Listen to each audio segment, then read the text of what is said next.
স্মারক বক্তৃতা শুরু করব তার আগে দু একটি কথা ছোট্ট। এই যে স্পেসটি, এটা নাম রক্তকরবী। গত 2 বছর আগে শান্তিপুর সাংস্কৃতিক এবং সমিত আচার্য, যার জায়গা এটা, আমরা যৌথ উদ্যোগে এই স্পেসটি তৈরি করেছিলাম নানা রকম সাংস্কৃতিক কর্মকাণ্ড তৈরি করবার জন্যে। কখনো খুব নিয়মিতভাবে পরপর আমরা কাজ করতে পেরেছি মাসে মাসে, কখনো কখনো পারিনি, নানা কাজ, অন্যান্য থিয়েটারের কাজের জন্য। তো অনেকদিন বাদে আজকে আবার এই স্পেসটাতে কাজ হচ্ছে আমাদের।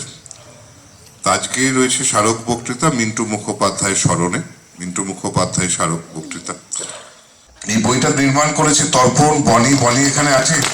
হ্যাঁ, বনি প্রতি বছর এই বইটা তৈরি করে খুব যত্ন করে। বনি এখন সুন্দর সুন্দর বই তৈরি করছে। ছোটবেলায় একটা জিনিস শুনতাম যে সংস্কৃত পড়ছিস, পড়ে কি হবে? পুজো করতে পারিস? সংস্কৃত পড়ছিস যখন পুজো করতে পারিস? তখন আমি একটা খুব বাঁধা ধরা উত্তর আমার কাছে ছিল যে হ্যাঁ, বিদ্যাসাগর তো পুজো করে বেড়াতেন। তো সেই রকমভাবে আমরা সংস্কৃত পড়ি বটে, কিন্তু অন্যান্য বিষয়গুলো বাংলা বা ইংরেজি বা হিন্দি তারা যেভাবে পড়ে, আমাদের পড়ার বিষয়টা একটু আলাদা। প্রায় 2500 বছর ধরে ভারতবর্ষে জ্ঞানের চর্চা হয়েছে সংস্কৃত ভাষাতে। তো খরষ্টি রিপিট সময় মোটামুটি খ্রিস্টপূর্ব 6ষ্ঠ 7ম শতাব্দী। তার আগে আমাদের ইতিহাসের কোনো লিখিত রূপ আমরা পাই না। তো তার ফলে নাটক যদি থেকেও থাকে, সেটা যে কি আকারে ছিল সম্ভবত সেটা ওরাল ট্র্যাডিশনেই ছিল, আমরা সে খবর জানি না। কিন্তু নটসূত্র ছিল, মানে সূত্রগুলো মেমোরাইজ করত। সূত্র মানে খুব ছোট ছোট বাক্যে তৈরি করা রুলস, এবং সেগুলো মুখস্থ করে রাখতো লোকে। তখন শকুনি আবার একটু চাল খেলে বললেন ঠিক আছে, ওরা কোথায় আছে সেটা যদি 5 দিনের মধ্যে খুঁজে না বের করতে পারো, তাহলে তোমাকে অর্ধরাজ্য দেব না। ঠিক এই সময়ই খবর এলো কি না, কীচক বধ হয়েছে। তার মানে কীচক খুব বলবান একজন লোক, তাকে নিশ্চয়ই ভীম বধ করেছে।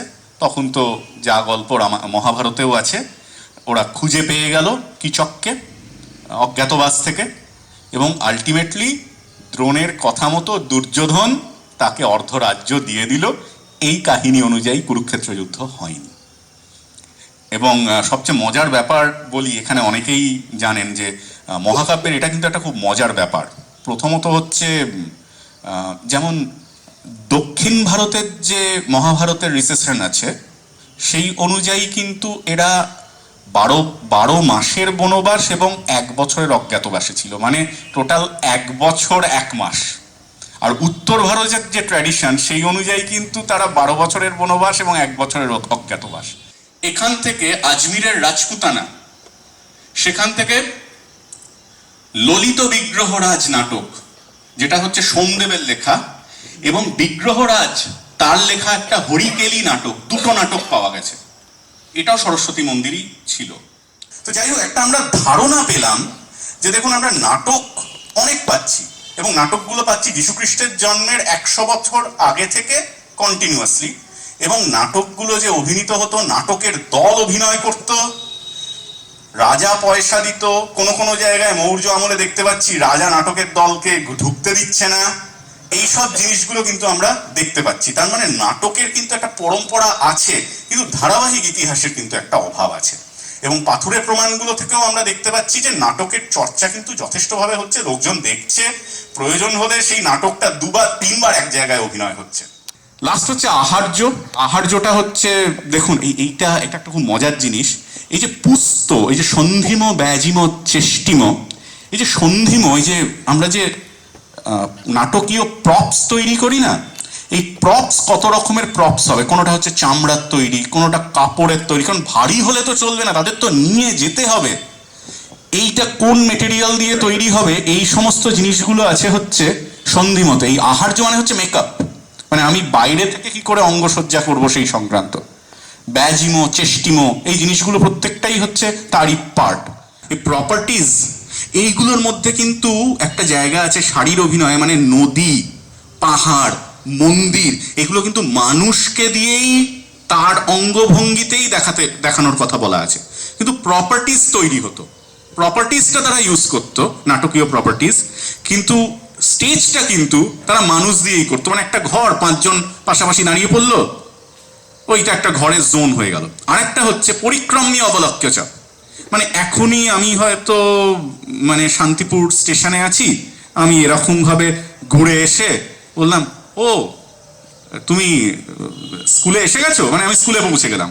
এই একটা জায়গা থেকে আরেকটা জায়গা চেঞ্জ মানে পরিক্রম্য, মানে হয়তো চেঞ্জ হয়ে গেল। একবার পরিক্রম্য করলো মানে গোটা ক্যারেক্টারটাই পরিক্রম্য হলো, নতুন একটা জোন হয়ে গেল।